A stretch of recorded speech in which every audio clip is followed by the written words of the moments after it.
మదనపల్లిలో అతిపెద్ద fashion world SR shopping mall March 8న హీరోయిన్ మీనాక్షి చౌదరిచే గ్రాండ్ ఓపెనింగ్ 3 లక్షల వెరైటీలు అతి తక్కువ ధరలు. ఇరాన్ సుప్రీం ఖమేనీ హతమైనటువంటి సంగతి మనందరికీ తెలిసిందే. కానీ ఇప్పుడు తాజాగా ఒక సంచలన విషయాన్ని బయటపెట్టింది ఇరాన్. ఎందుకంటే అమెరికా ఇజ్రాయెల్ దాడుల్లో ఖమేనీ మరణించినటువంటి విషయం ప్రపంచవ్యాప్తంగా తెలిసిందే. కానీ ఇరాన్ చెప్పినటువంటి విషయంలో ఇప్పుడు అమెరికా ఇజ్రాయెల్ సంయుక్తంగా చేసినటువంటి దాడిలో ఖమేనీ చనిపోలేదు, అంటే దాడి జరిగినటువంటి వెంటనే చనిపోలేదు, నెక్స్ట్ డే ఖమేనీ ఆసుపత్రుల్లో చనిపోయాడనేటువంటి విషయాన్ని తాజాగా ఇరాన్ వెల్లడించడం ఒక్కసారిగా సంచలనంగా మారింది. అంటే ఖమేనీ ఈ దాడి జరిగిన తర్వాత కూడా ఇంకా ప్రాణాలతో ఉన్నారు. అమెరికా ఇజ్రాయెల్ చేసినటువంటి ఆ దాడిలో ఖమేనీ కూతురు అదేవిధంగా అల్లుడు అక్కడికక్కడే ఆ బిల్డింగ్ పైన చేసినటువంటి దాడిలో, ఆఫీస్ పైన చేసినటువంటి దాడిలో స్పాట్లోనే మరణించారట. కానీ ఖమేనీ ఇంకా ప్రాణాలతోనే ఉన్నారు. ఆయనని వెంటనే ఉటావుటిన హాస్పిటల్లో కూడా తీసుకువెళ్ళడం జరిగింది. హాస్పిటల్లో చికిత్స కూడా కొనసాగించడం జరిగింది. కానీ గాయాలు తీవ్రత ఎక్కువ ఉండడంతో నెక్స్ట్ డే వరకు చికిత్స కొనసాగించిన లాభం లేకపోవడంతో మరుసటి రోజు ఆయన మరణించినట్టుగా అక్కడ ఇరాన్ అధికారులు చెప్పడం జరిగింది. అంటే దీంతో అమెరికా ఇజ్రాయెల్ చేసినటువంటి దాడుల్లో వెంటనే ట్రంప్ ప్రకటించారు ఖమేనీ హతమయ్యారని చెప్పేసి. కానీ అప్పటికి ఇరాన్ కొట్టివేసింది ఈ వార్తలని. దానికి కారణం ఇదే అని చెప్పేసి ఇప్పుడు అనుకోవచ్చు, వారు చెప్పిన దాని ప్రకారం చూస్తే. అమెరికా అధ్యక్షుడు ట్రంప్ పోస్ట్ పెట్టినటువంటి తర్వాత ఇరాన్ ఖమేనీ మరణించినటువంటి వార్తను ఖండించింది వెంటనే.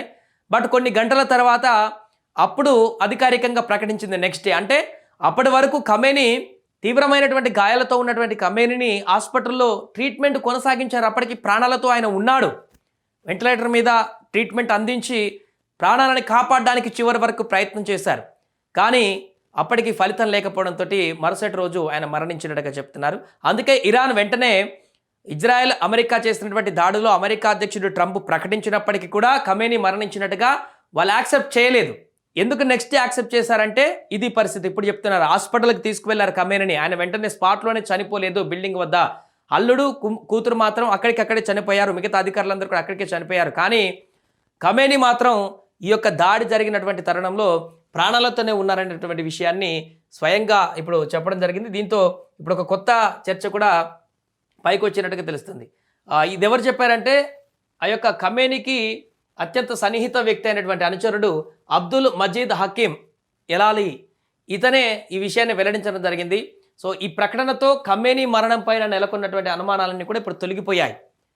ఆయన చనిపోయాడు స్పాట్లోని కొందరు, లేకుంటే లోపలనే చనిపోయారని కొందరు, లేకుంటే అంతకుముందు చనిపోయిన రకరకాలు వస్తున్నటువంటి వాదనలకి ఆయన పులి స్టాప్ పెట్టారు. ఖమేనీ ఈ దాడి జరిగిన వెంటనే చనిపోలేదు, ఇజ్రాయెల్ అమెరికా చేస్తున్నటువంటి దాడి తర్వాత కూడా ఆయన ఇంకా ప్రాణాలతోనే ఉన్నారు. ఆ ప్రాణాలను రక్షించుకునేందుకు హాస్పిటల్కి వెంటనే తీసుకువెళ్లారు. అయినా కూడా నెక్స్ట్ డే వరకు ప్రయత్నించినా కూడా ఫలితం లేదంటూ కూడా చెప్తున్నారు. ప్రస్తుతానికి సూప్ లీడర్గా అక్కడ ఎన్నుకున్నారు. అసెంబ్లీ ఆఫ్ ఎక్స్పర్ట్స్ ఈ నిర్ణయం తీసుకున్నారు. ఎవరిని? ఖమేనీ రెండో కుమారుడు ముజ్తబా ఖమేనీని ఇప్పుడు నూతన సుప్రీంగా అక్కడ ఎన్నుకోవడం జరిగింది. సో దీంతో ఒక చర్చకైతే పులి స్టాప్ పడినట్టుగా చెప్పుకోవచ్చు. ఖమేనీ మరణానికి సంబంధించి వచ్చినటువంటి అనేక అనుమానాలకు చెక్ పెడుతూ అసలు ఆయన అమెరికా ఇజ్రాయెల్ చేసినటువంటి ఆ దాడిలో, క్షిపణి దాడులలో వెంటనే చనిపోలేదు, చేసినటువంటి ఆపరేషన్లో వెంటనే చనిపోలేదు, ఇంకా ప్రాణాలతో ఉన్నాడు.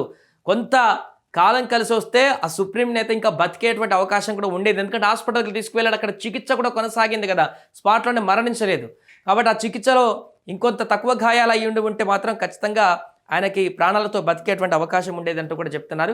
ఏదేమైనా కూడా మరుసటి రోజు ఆయన ఖమేనీ ఈ దాడి జరిగినటువంటి మరుసటి రోజు హాస్పిటల్కి తీసుకువెళ్ళిన తర్వాత ట్రీట్మెంట్ అప్పటికి కొనసాగించిన కూడా ఫలితం లేకపోవడంతో మరణించినట్టుగా ఇరాన్ ఖమేనీ సన్నిహిత వ్యక్తి చెప్తున్నటువంటి నేపథ్యంలో ఇప్పుడు మరొక చర్చ అయితే ఇప్పుడు బయటకు రావడం జరిగింది.